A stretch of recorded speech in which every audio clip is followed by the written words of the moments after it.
سلام. خسته نباشین. متشکرم. میگم من یه دونه چیز میخواستم، یه دونه یه ورق اسامینوفن با یه دونه چیز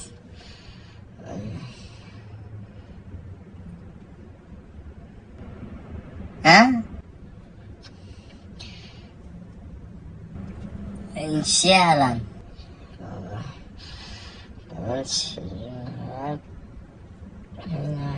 من چیزه بچه نمیخوام. خب من چیکار کنم الان؟ وقتی اومدم پیش تو یعنی میخوام تو یه کاری کنی که من بچه دار نشم.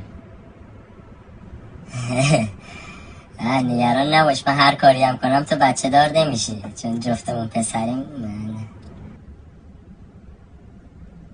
پسری دیگه. ایسکامو گرفتی؟ میگم یه چیزی به من بده، من اومدم اونو نگم همه چی گفتم، یه چی بده میگم نمیخوام بچه دارشم. قرص ضد بارداری میخوای؟ اونو باید به زنم بدی، به خودم الان یه چی به من بده. چه عجب. حواسم نبود اصلا. بفرمایید. این چیه؟ قیچیه دیگه. میدونم قیچیه، چیکارش کنم اینو؟ ببرش.